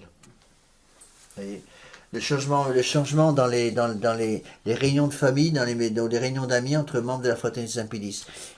L'esprit du monde est rentré. Alors là, attention, ça, il faut être très ferme au niveau de la doctrine et au niveau de la morale. Mais le tout dans la charité. Alors,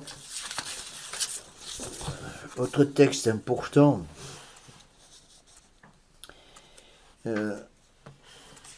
En bas, page 4, les derniers textes de la lettre numéro 63. Voilà ce que nous disait Monseigneur en 90, donc juste avant sa mort. Comment voudriez-vous que nous puissions avoir confiance en ces gens qui justifient le refus du magistère traditionnel de l'Église? Ou nous sommes les héritiers de l'Église catholique pour le règne de notre Seigneur et le salut des âmes, ou au contraire nous sommes les héritiers de ceux qui font tout, même au prix d'une rupture avec l'Église catholique et sa doctrine, pour admettre les principes des droits de l'homme, fondés sur une apostasie véritable en vue d'obtenir une place de serviteur dans le gouvernement révolutionnaire du monde. Humainement parlant, je ne vois aucune possibilité d'un accord avec Rome. Bon, certes, Monseigneur Lefebvre n'a pas toujours été en ligne avec ces textes, mais les textes ont été prononcés. Bon, eh bien, je pense qu'on a le droit d'utiliser les bons textes de Monseigneur Lefebvre. Ça ne veut pas dire que je veux canoniser Monseigneur Lefebvre. Monseigneur Lefebvre avait ses faiblesses aussi, mais il y a des choses qui sont très vraies. Hein. Cette phrase-là, elle est magnifique. Je la répète. Où nous sommes les héritiers de l'Église catholique pour le règne de notre Seigneur et le salut des âmes, où nous sommes les héritiers de ceux qui font tout pour admettre les principes des droits de l'homme, fondés sur une apostasie véritable, en vue d'obtenir une place du serviteur dans le gouvernement révolutionnaire du monde. Monseigneur Lefebvre avait une autre façon de nous expliquer ça. Il nous disait ce qui se passe actuellement avec Vatican II et les suites, c'est la démocratisation du dogme. Démocratisation du dogme, c'est-à-dire démocratisation de l'Église, c'est-à-dire le non commence à prendre la place de la vérité. Alors, rapidement, la deuxième dernière lettre, c'est un peu des répétitions, tout ça, mais il y a des choses, je crois, importantes là-dedans.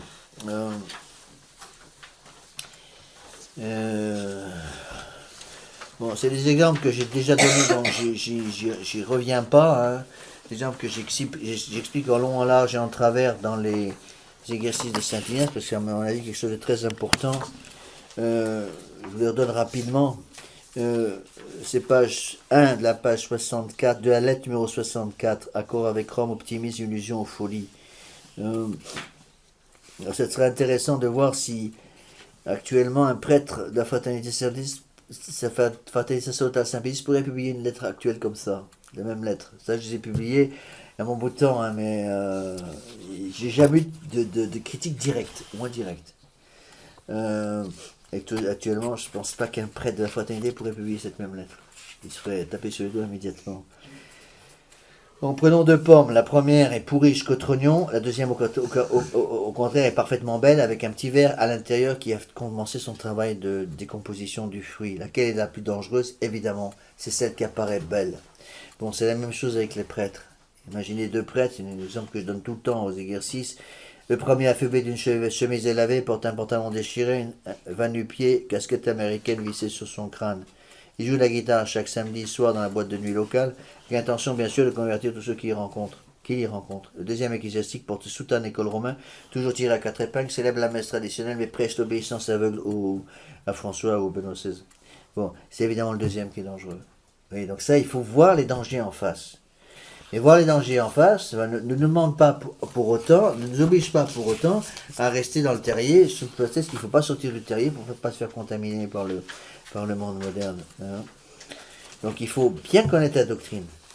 Connaître les dangers qui sont en face de nous, qui sont résumés, si vous voulez, dans les trois mots de liberté, égalité et fraternité. Donc les dangers du Vatican II, c'est ça. L'esprit de Vatican II, c'est tout simplement l'esprit démocratique. Bon. Donc on n'a rien compris aux dangers du Vatican II pour les âmes, donc on n'a pas compris les dangers de la démocratie. La démocratie telle qu'elle est comprise actuellement. Il y a les dangers de liberté, égalité et fraternité. Donc quelqu'un qui va attaquer Vatican II, c'est qu'à la fraternité. Pour moi, c'est un des problèmes de la fraternité Saint-Pédis. Ils veulent attaquer Vatican II, ça oui, mais ils veulent garder en même temps l'esprit démocratique. Et c'est pas pour rien si Monseigneur Felet est précisément un Suisse.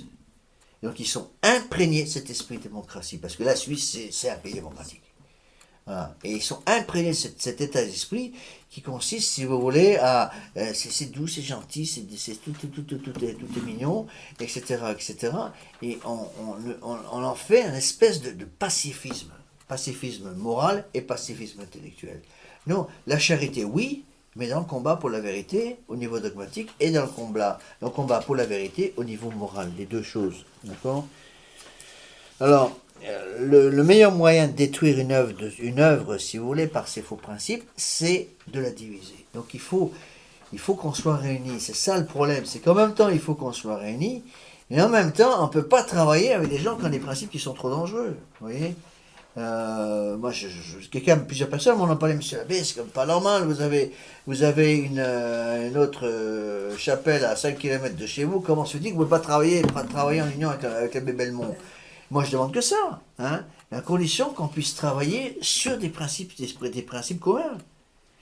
Et qu'est-ce que vous voulez, à partir du moment où l'abbé Belmont, même s'il a toutes les qualités humaines que je lui accorde bien volontiers, il dit à ses fidèles d'aller se faire confirmer par des évêques qui ont complètement perdu la foi et qui se promènent en civil et qui ont accepté le Vatican II, la liberté religieuse, qui ont accepté tout l'écuménisme, qui ont accepté la collégialité, sous prétexte qu'ils ont été ordonnés avec une autorisation du pape Pie XII ou Jean XXIII. Non, ça ne va pas, je ne peux pas en conscience devant Dieu, c'est impossible. Vous voyez? Alors, il faut faire attention parce que quelle est la solution? Bon, vous avez certaines solutions qui sont là en page 4 de cette dernière lettre, donc la lettre numéro 64 qui résume un peu les autres. Donc d'abord la prière. Veillez, priez afin de ne pas entrer en tentation car l'esprit est prompt mais la chair est faible. La prière. Personne ne peut s'en tirer aujourd'hui sans avoir une vie intérieure. Donc, le contre-révolutionnaire, c'est d'abord et avant tout un homme de raison. Un contre-révolutionnaire qui ne veut pas être un homme de raison ne peut rien en faire. Donc, j'ai bien un minimum d'un quart d'heure, 20 minutes de méditation par jour.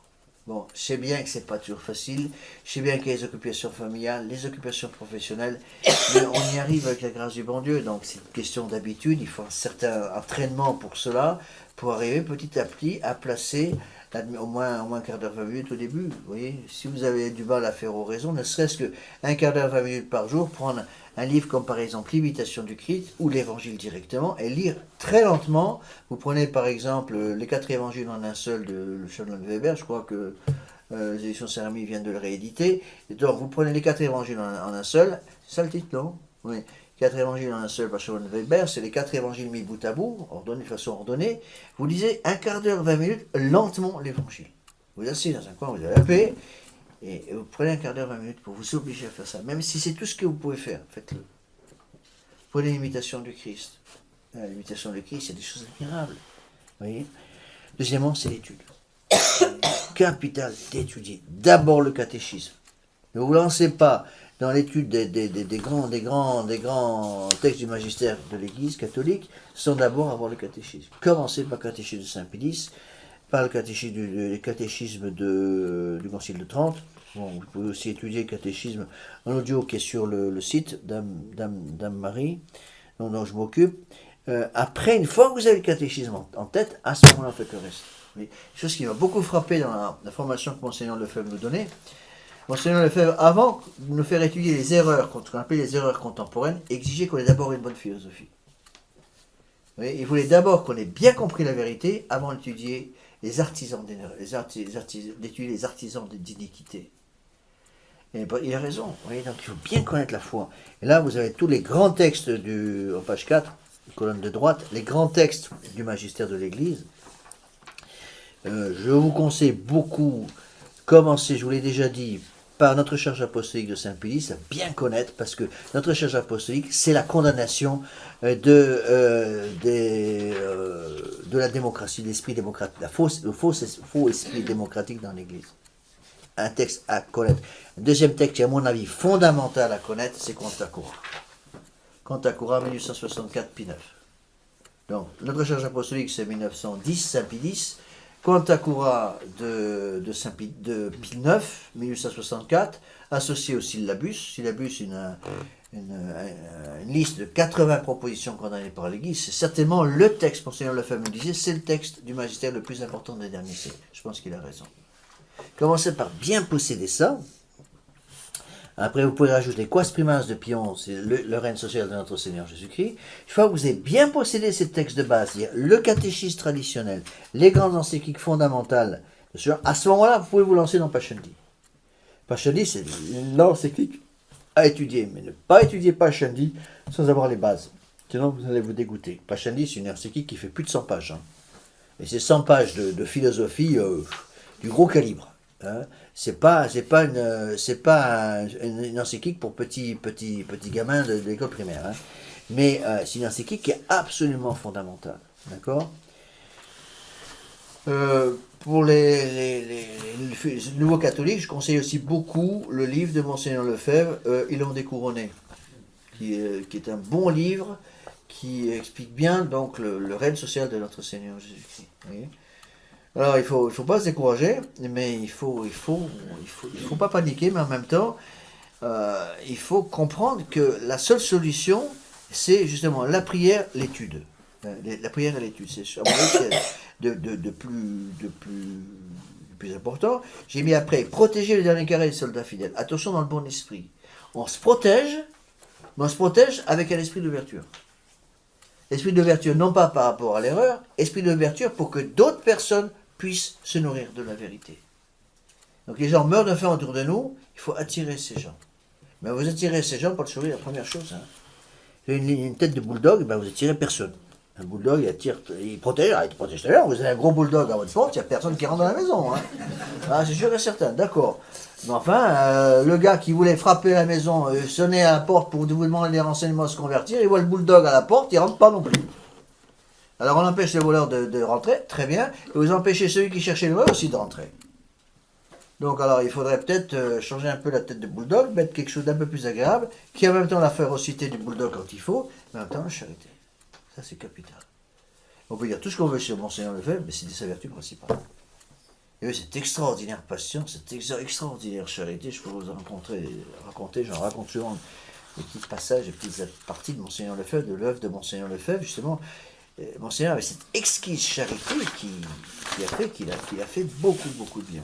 Alors, relisez un peu ces textes-là, je suis un peu rapide parce que, bon, c'est des choses que j'ai déjà en partie expliquées, donc je vais quand même tout regrouper. Alors, il reste encore 5 conférences dans la liste que j'ai sur Internet, donc il y en a encore 5.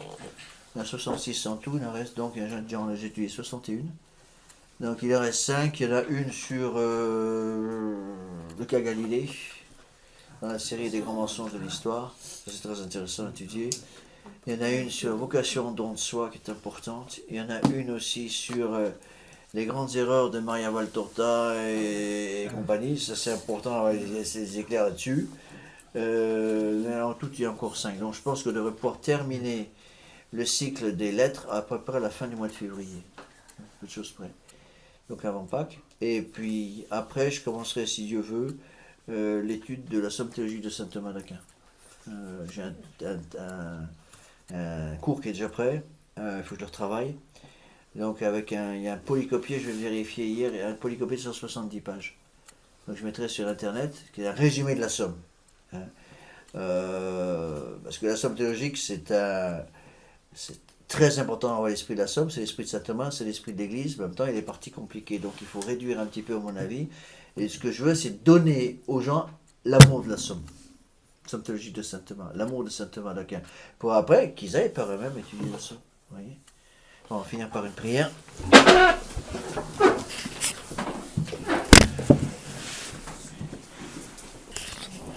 Au nom du Père et du Fils et du Saint-Esprit, ainsi soit-il. Je vous salue Marie, pleine de grâce, le Seigneur est avec vous. Vous êtes bénie entre toutes les femmes, et Jésus, le fruit de vos entrailles, est béni. Sainte Marie, Mère de Dieu, priez pour nous pauvres pécheurs, maintenant et à l'heure de notre mort, ainsi soit-il. Nos saints anges gardiens, Saint Pédis, Saint Joseph, du Père et du Fils et du Saint-Esprit, ainsi soit-il.